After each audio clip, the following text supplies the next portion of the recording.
নমস্কার। দৃশ্যকল্পে আপনাকে স্বাগত। সকলে নিশ্চয়ই ভালো আছেন।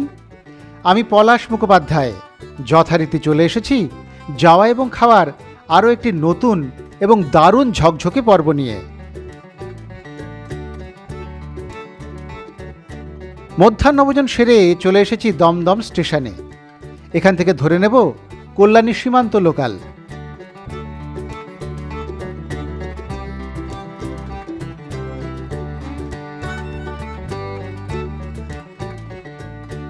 ওই যে ট্রেন ঢুকছে, আগে উঠে পড়ি, বাকি কথা যেতে যেতেই হবে।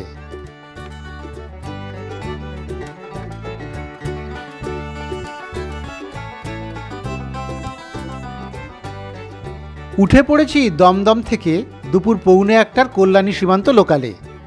এই ট্রেন ঘণ্টা দেড়েকের মধ্যে আমায় নামিয়ে দেবে গন্তব্যে। এবারে বলি কল্যাণী সীমান্ত চলেছি কেন। আমাদের কল্যাণী ভ্রমণ তো আগেই হয়েছে। এবারে যাব কল্যাণীর ওপাশে গঙ্গার ধারে থাকা বিভিন্ন গ্রামগুলি দেখতে। মুখ্য উদ্দেশ্য হল যমুনা নদীর উৎসকে একটু খুঁজে দেখা। এর আগে মদনপুর বিরোহী পর্বে বিরোহীতে গিয়ে মদন গোপাল মন্দিরের পাশে যমুনা নদীর দেখা পেয়েছিলাম, কিন্তু সেই নদী একেবারেই জলশূন্য। নদীগর্ভে সবুজ গাছগাছালির পরিপাটি সংসার, অথচ সেখান থেকে গঙ্গায় নদীর উৎসমুখ বেশ কাছেই। তাহলে কেন যমুনার এমন দশা? তখন মনে হয়েছিল এই যমুনার উৎসমুখটা একটু দেখা দরকার। এছাড়া আমাদের বাংলার ত্রিবেণী হল মুক্তবেণী। হুগলির সেই ত্রিবেণী ভ্রমণে আমরা গঙ্গা এবং সরস্বতী নদীকে দেখিয়েছিলাম, বাদ গিয়েছিল গঙ্গার অপর পারে থাকা যমুনা নদী। তাই ত্রিবেণীর গঙ্গা, যমুনা, সরস্বতীর সেই যমুনা নদী কোথায় গঙ্গা থেকে মুক্ত হয়ে বয়ে গিয়েছে সেটাও দেখার ইচ্ছে ছিলই। তাই আজকের এই যমুনা নদীর উৎস সন্ধানের সফর। সঙ্গে থাকবে গঙ্গার ধার ঘেঁষে থাকা গ্রামগুলির অতুলনীয় নদীমাতৃক সৌন্দর্য। এই বেলা বলে রাখি, এই সফর শুধুই প্রকৃতিকে উপভোগ করবার, নদীর ধারের সবুজে ভরা পরিবেশের রূপ, রস, গন্ধকে অনুভব করবার। এখানে মন্দির, মসজিদ, রাজবাড়ি কিচ্ছু নেই। নেই কোনো দারুণ রেস্টুরেন্ট বা ক্যাফে। আছে শুধু প্রকৃতির অপার সৌন্দর্য। তাই প্রকৃতিকে ভালো না বাসলে আজকের এই ভ্রমণ আপনার ভালো লাগবে না। কথা বলতে বলতেই চলে এসেছি কল্যাণী শহরে। আমার ট্রেন এবারে ঢুকছে কল্যাণী সীমান্ত স্টেশনে।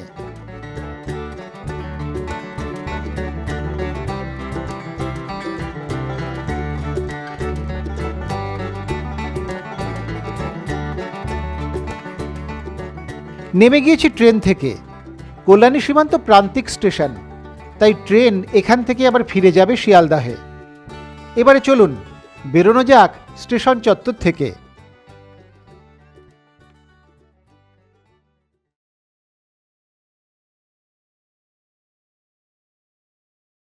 স্টেশন থেকে বেরিয়ে শুরু করলাম হাঁটা। এখান থেকে আমার প্রথম গন্তব্য হবে চর যদুবাটি গ্রাম। কল্যাণী সীমান্ত স্টেশন থেকে প্রায় 2 কিলোমিটারের মতো পথ। প্রচুর টোটো আছে বটে, তবে আমি হেঁটে যাওয়ারই পক্ষপাতী।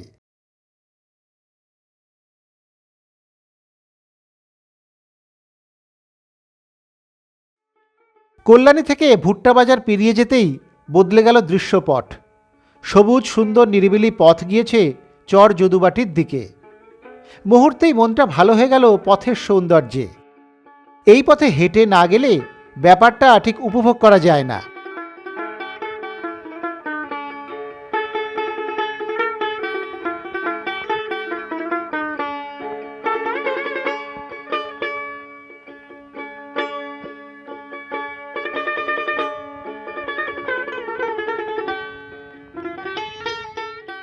চলে এসেছি চর যদুবাটি গ্রামে।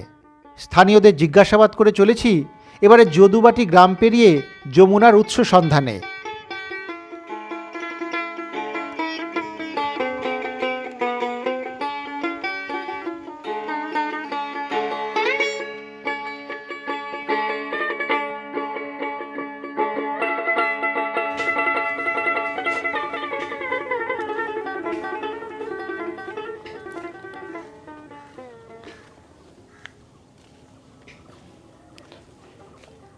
যমুনা নদীর সঙ্গে আমার খুব ছোটোবেলা থেকেই সম্পর্ক।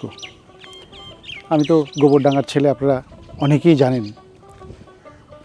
তো যমুনা নদীর যে প্রবাহ সেটা গোবরডাঙ্গার পাশ দিয়ে বয়ে গিয়েছে, ফলে খুব ছোটো থেকে যমুনাকে দেখছি। আমি যমুনা নদীতে সাঁতার শিখেছি, স্নান করেছি অসংখ্যবার। আমাদের সুখ দুঃখের সাথী যমুনা নদী। যখন দুঃখ হতো, যখন আনন্দ হতো, যমুনা নদীর সঙ্গেই সেগুলো ভাগ করে নিতাম। আজ থেকে প্রায় 50 বছর আগে আমাদের যখন ছেলেবেলা গোবরডাঙ্গাতে, তখন তো এত বাড়িঘরদর হয়নি, সবুজ সুন্দর পরিবেশ।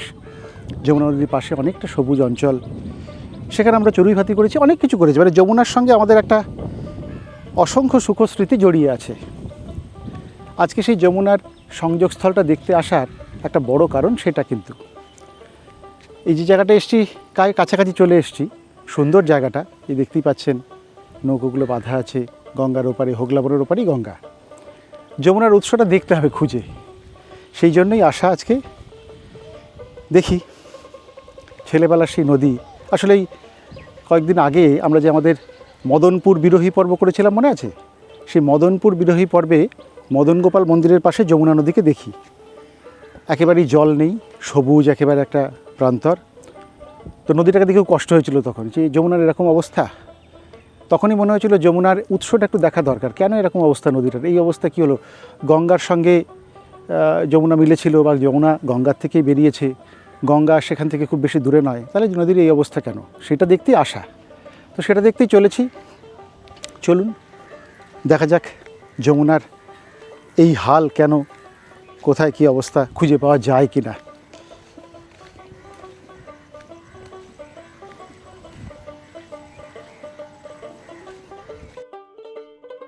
সামনেই দেখা যাচ্ছে ইটভাটা।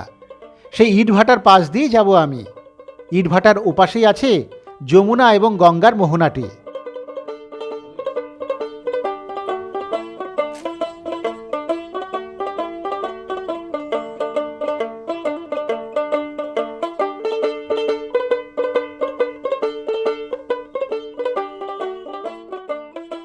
ইটভাটা পার করেই সামনে একটা মাঠ, সেটা পেরোলেই আমার গন্তব্য।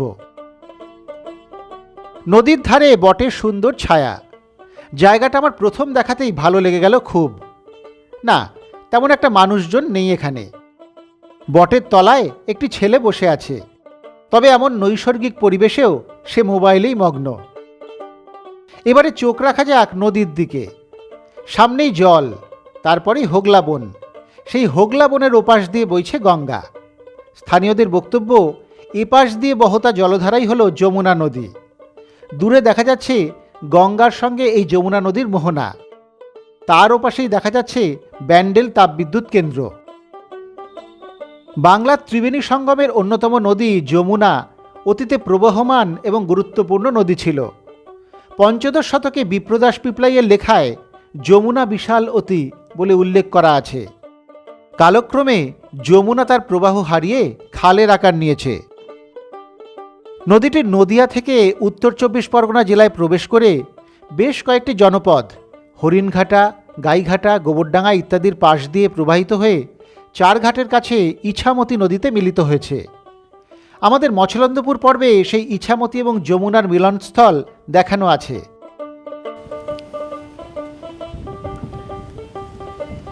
শেষমেশ পাওয়া গেল মনে হচ্ছে।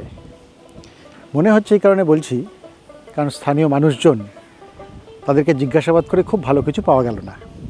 তারা যমুনা নদীর নামই অনেকে শোনেননি। দু একজন একটু বয়স্ক লোকজন ভাষা যেটুকু যা বললেন, তাতে যে জায়গাটি আমরা দেখালাম সেটাই মোটামুটি বোঝা যাচ্ছে। এছাড়াও গুগল ম্যাপ, সেখানে কিন্তু যমুনার উৎস ওটাই দেখানো হচ্ছে। তো এই দুটি দেখে মোটামুটি একটা নির্ধারণ করা যায় আমি কাছাকাছি এসছি। তবে হ্যাঁ, এটা ঠিক যে যমুনা এখান থেকে অনেকটা জল টল দেখা গেলেও ওই হোগলা বনের ওপাশে যে যমুনা দেখা যাচ্ছে, ওর ওপাশে গঙ্গার সঙ্গে যমুনা এসে যে মিশে এই দিক দিয়ে বয়ে গিয়েছে, এই বয়ে যাওয়াটা কিন্তু বেশি দূর নয়। কারণ একটু পরেই গিয়ে সেটা সরু হয়ে গিয়ে আস্তে আস্তে মিলিয়ে গিয়েছে বলেই এখানকার স্থানীয়দের মত। তো যাই হোক, তবু যমুনার উৎসস্থলটা দেখতে এসেছিলাম, সেটা দেখা হয়েছে, উদ্দেশ্যটা সফল। এবার দেখি আশপাশে আর কি দেখা যায়। আজকে তো প্রকৃতির সঙ্গে থাকা হবে, অন্য খুব বেশি কিছু নেই, কিন্তু গঙ্গার প্রকৃতি একটু চেটেপুটে উপভোগ করি আজকে তাহলে।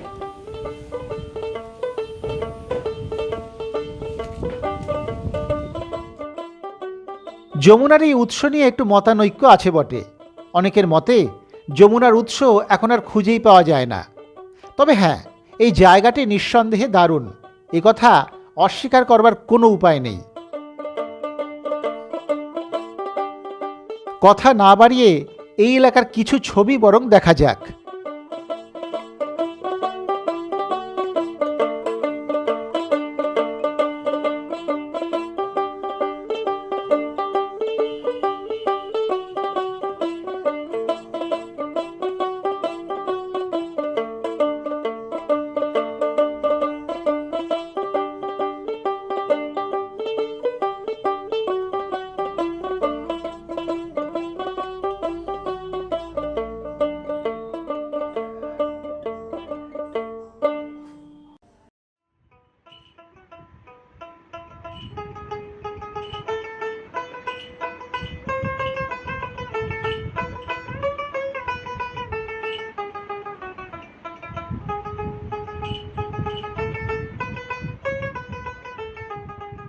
যমুনার উৎস যেখানে, সেখান থেকে মিনিট পাঁচেক হেঁটে এবারে চলে এসেছি চর যদুবাটি সেতুর কাছে।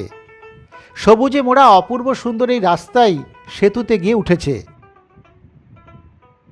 এই হচ্ছে চর যদুবাটি সেতু, কাঠের একটা ছোট্ট সেতু, নির্জন নিরিবিলি পরিবেশ, এক কথায় খুব সুন্দর। চলুন সেতুতে ওঠা যাক বরং।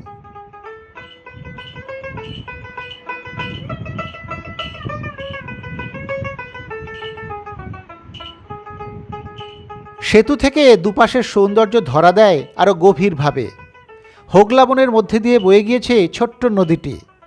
কারো মতে এটা খাল, আবার কারো মতে এটাই সেই যমুনা নদী। আমার কিন্তু দারুণ লাগলো এই জায়গাটা।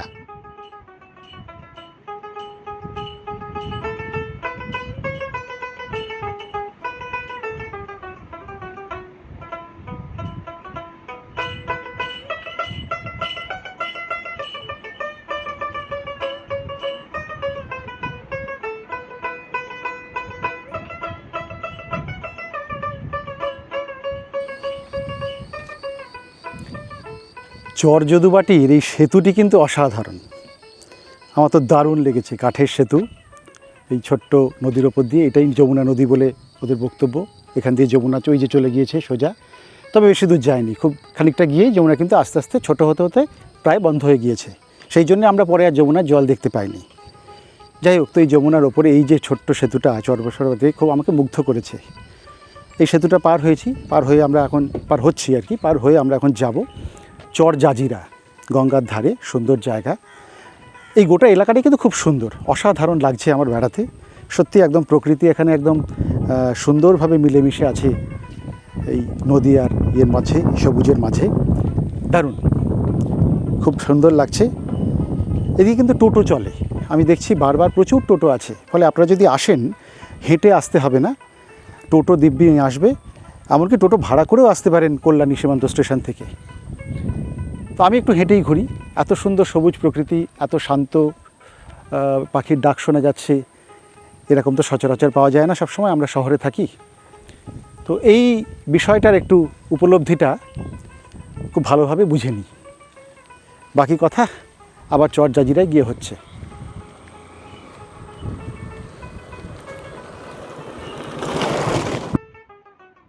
সেতু পার হয়ে এবার চলেছি সামনের দিকে। আমার এবারের গন্তব্য চর জাজিরা গ্রাম। শুনেছি গঙ্গা পাড়ের সেই গ্রামের সৌন্দর্য নাকি খুবই সুন্দর। সামনের গ্রামটি পেরিয়ে যাব সেখানেই। এই গ্রামগুলির ভিতর দিয়ে যাওয়া পথের সৌন্দর্য এতটাই সুন্দর যে হাঁটার ক্লান্তি বোধই হচ্ছে না। এই যে গ্রামটার মধ্যে দিয়ে যাচ্ছি, তার নাম চর যাত্রা সিদ্ধি। কি সুন্দর নাম না? এত সুন্দর জায়গাতে এসেছি, আমার তো যাত্রা সিদ্ধি হয়েইছে। এদিককার গ্রামগুলিতে কিন্তু অধিকাংশই বিহারি মানুষজনের বাস, তবে তারা খুবই সাহায্যপ্রবণ এবং বেশ সম্মান দিয়ে কথা বলেন দেখলাম।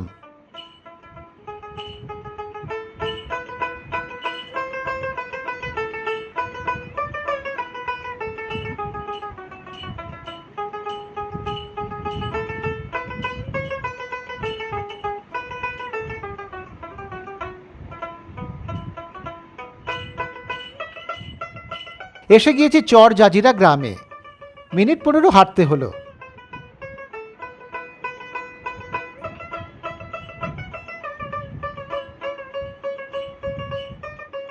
এই যে ঢ্যাঁড়স ক্ষেত, কি সুন্দর ঢ্যাঁড়স ফলে আছে দেখুন। তার ওপাশেই কলা বাগান। এদের মাঝখান দিয়ে চলে গিয়েছে একটা পথ। এই ক্ষেত পার করলেই গঙ্গা। চলুন তাহলে এই ক্ষেতের মধ্যে থাকা পথ বেয়ে গঙ্গার দিকে এগোনো যাক।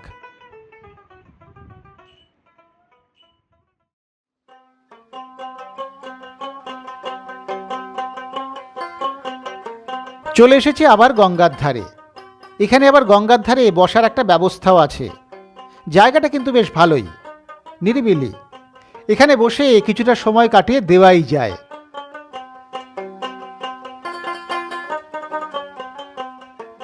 নদীর পাড় বরাবর নানান ধরনের শাকসবজির ক্ষেত বা কলাবাগান। নদীর ধার ঘেঁষে পায়ে চলা পথ চলে গিয়েছে অনেকটা দূরে। সে পথে হেঁটেও আনন্দ। বিকেল হয়ে এসেছে তো, তাই দু একজন স্থানীয় মানুষজন দেখা যাচ্ছে। তাছাড়া উপাসটায় গঙ্গার পাড়ে কচিকাচাদের খেলাধুলোর ছবি চোখে পড়ল। গঙ্গায় স্নানে মেতেছে কয়েকজন কিশোরী।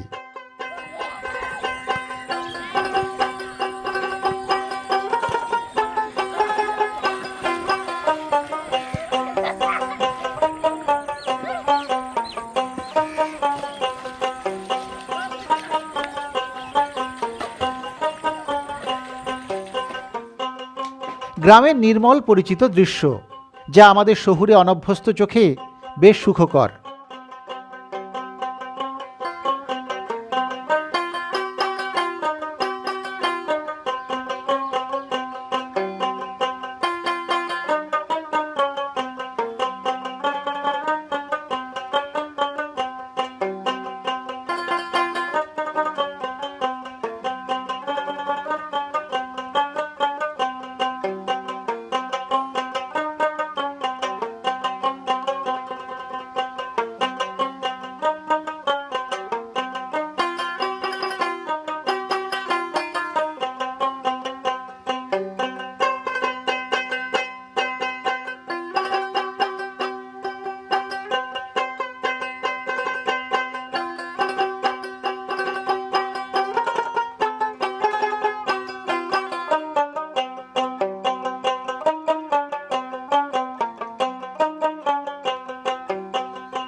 বেশ খানিকটা সময় এখানে কাটিয়ে এবার রওনা দিলাম।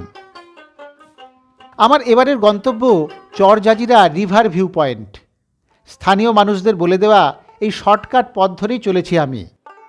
একদিকে পাট ক্ষেত, অন্যদিকে কলা বাগান, তার মাঝ বরাবর এও এক দারুণ রাস্তা।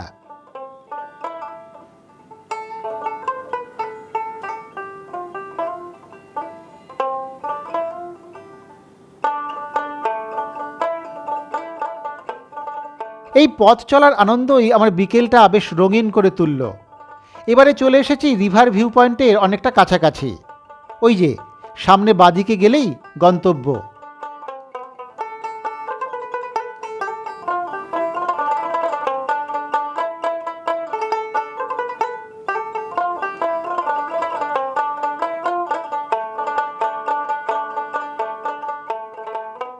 এসে গিয়েছি চরজাজিরা রিভার ভিউ পয়েন্টে।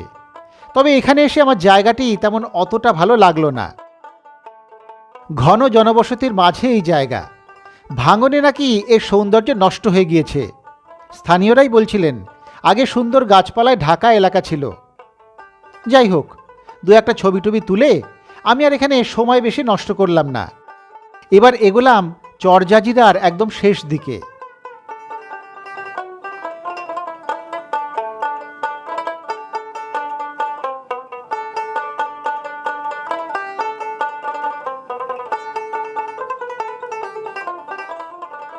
নদীর পাশ দিয়ে চলেছে এই পথ, ভালোই লাগছে। সামনে এসে পথ একেবারে নদীর ধারে এসে পড়ল। এই জায়গাটা এত সুন্দর, একটু দাঁড়াতেই হলো। এখানেও দু একটা ছবি না তুললেই নয়।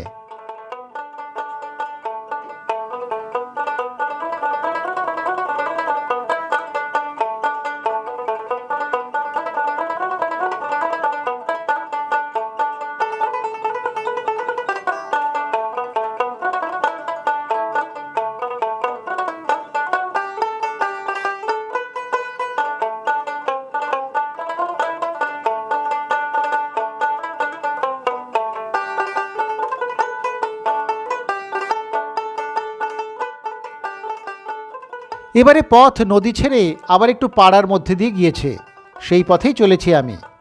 এখান থেকে দেখতে পেয়েছি দূরে একটা সুন্দর বাঁশের সাঁকো আছে, সেটা চরজাজিরার শেষ প্রান্তে। সেই সাঁকোর কাছেই যাব এবার।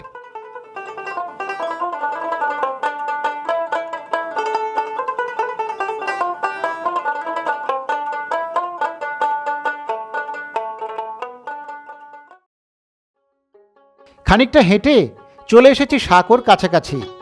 এই জায়গাটার নাম শুনলাম চর বীরপাড়া। এদিকে মৎস্যজীবীদের বসতি, নদীর ধারে, তাই প্রচুর নৌকা, মাছ ধরার জাল ইত্যাদি।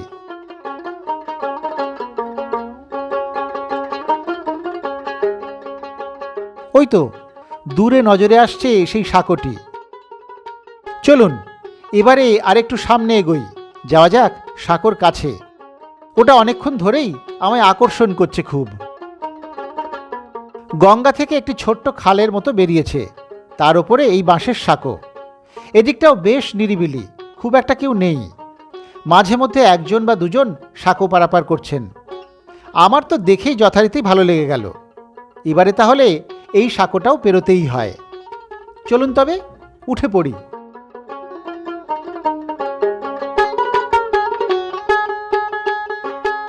বেশ রোমাঞ্চকর লাগছে এই সাঁকো পারাপার।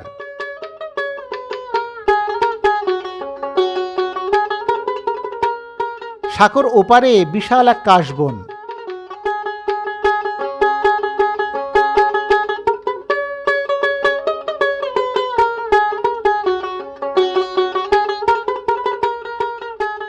সাঁকো থেকে নেমে পথ হারিয়ে গিয়েছে সেই কাশবনে। আমিও ঢুকে পড়লাম সেই কাশবনটাতে।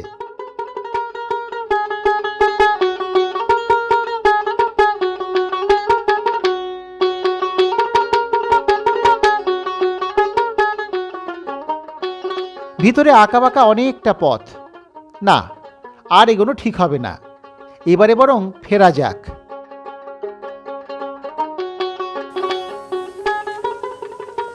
এই যে চর বীরপাড়ার দিকে এসছি, এই জায়গাটাও কিন্তু অসাধারণ। চর বীরপাড়ার এই কাঠের যে সাঁকোটা, সেটা কিন্তু দারুণ। আমার তো মন কেড়েছে দূর থেকে দেখেই, খুব ভালো লাগছে। এই কাঠের সাঁকোটায় উঠে গঙ্গা একদিকে, অন্যদিকে একটা নদী, দারুণ একটা পরিবেশ। ফুরফুরে হাওয়া বইছে বিকেলবেলাটা। আমি সূর্যাস্তটা এখান থেকে দেখতে পাবো না, আর কারণ মেঘ মেঘ চারিদিকে, ফলে সূর্যাস্তের সেই সুন্দর ব্যাপারটা হয়তো দেখা হবে না। আপনারা অন্য কোনো সময় যদি আসেন, এখান থেকে কিন্তু সুন্দর সূর্যাস্ত দেখা যায়। এমনিতে আমাদের আজকে মিষ্টি খাওয়া হলো না। আমি অবশ্য মিষ্টির আশা খুব একটা করিও নি, কারণ এখানে সেরকম মিষ্টির দোকান পাওয়া যাবে না জানতাম। ওই কল্যাণী সীমান্ত স্টেশনে দু একটা মিষ্টির দোকান ছিল, আমি আর সেসব দিকে যাইনি। আমি একটু ওই বিস্কিট এনেছিলাম, তার সঙ্গে কেক, এই দিয়েই মোটামুটি আমার আজকের বিকেলের ছোট্ট জলযোগ সেরে নিয়েছি। জায়গাটা খুব সুন্দর, অসাধারণ একটা জায়গা। সবচেয়ে বড় কথা হচ্ছে যে এখান থেকে কিন্তু খুব দূরে চরসরাটি নয়। আমাদের মদনপুর পর্বে ছিল চরসরাটি, সেখানে তো জনবহুল জায়গা, প্রচুর লোকজন ছিল। এখানে কিন্তু কেউ কোথাও নেই, স্থানীয় মানুষজন দু একজন আছেন। ফলে সেই যে রিলের যে শিকারীদের ভিড় কিংবা একটা অন্য যে পর্যটকদের ভিড়, সেরকম কিছু নেই। ফলে এই জায়গাটা অসাধারণ, আমার তো দারুণ লেগেছে। এখান থেকেই দেখে টেখে এবার বাড়ি ফেরার পালা, ফিরবো। এখান থেকেই আমি একটু এগিয়ে গিয়ে টোটো ধরে কল্যাণী সীমান্ত যাব। তার আগে একটু ঘুরে নিই জায়গাটা, খুব ভালো, দারুণ।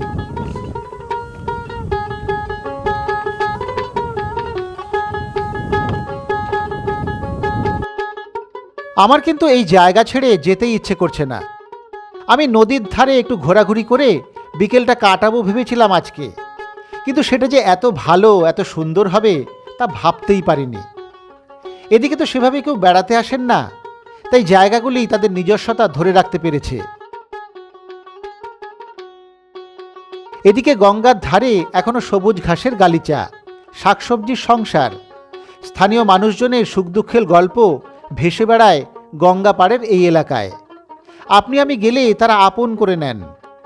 নদীর ধারে দোকানপাট হয়নি এখনো, নেই কোনো কোলাহল, সেলফি বা রিল শুটিংয়ের উদ্দামতা।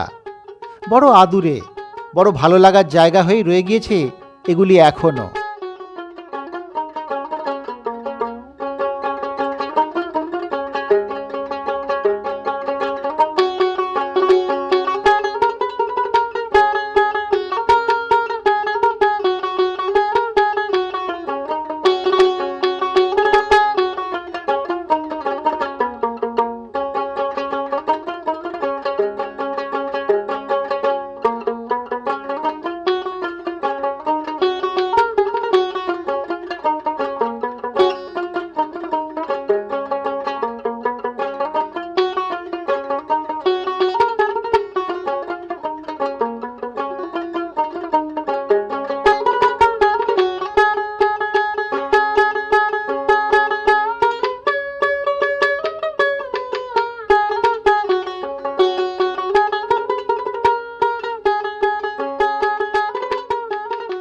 তবে বিকেল ঘন হয়ে এসেছে। মেঘের খামখেয়ালিপনায় নদীবক্ষে সূর্যাস্তের দেখা মিলল না। এবারে ফিরতে হবে। যাওয়ার কথা ভেবেই মন খারাপ। তবুও আবার আসার প্রতিশ্রুতি দিয়ে বিদায় জানালাম চর জাজিরা বা চর বীরপাড়াকে।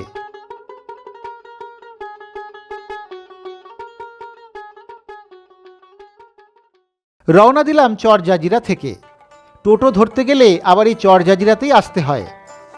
এই টোটোতে আমি চলেছি কল্যাণী সীমান্ত স্টেশনে। এখান থেকে টোটোতে মিনিট 15 সময় লাগবে।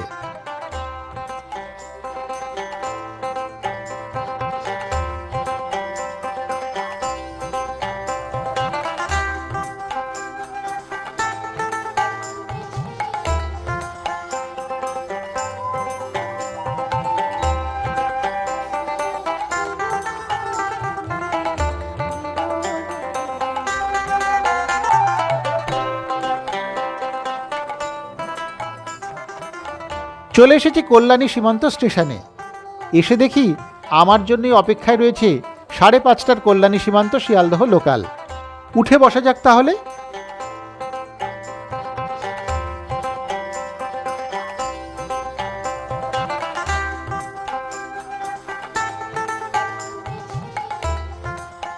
ছেড়ে দিয়েছে ট্রেন। ধীরে ধীরে ছেড়ে যাচ্ছি কল্যাণী সীমান্ত স্টেশন। সঙ্গে নিয়ে যাচ্ছি একটা দারুণ অন্যরকম ভ্রমণের সুখস্মৃতি। আজকের ভ্রমণে হয়তো অনেক কিছুই ছিল না, কিন্তু যা ছিল সেটা আমার মনের মণিকোঠায় রয়ে যাবে বহুদিন। যেতে যেতে এবারে বলি কয়েকটা জরুরি কথা। আমি তো দুপুরে খাওয়া দাওয়া করে এসেছিলাম। এদিকে কিন্তু ভালো খাবারের দোকান তেমন পাবেন না। ভালো খাওয়া দাওয়া করতে হলে কল্যাণীতে এসেই করতে হবে। তাই সঙ্গে কিছু শুকনো খাবার রাখতে পারেন। কল্যাণী সীমান্ত স্টেশনে কয়েকটি মিষ্টির দোকান আছে, সেখান থেকে মিষ্টি কিনে নিতেই পারেন।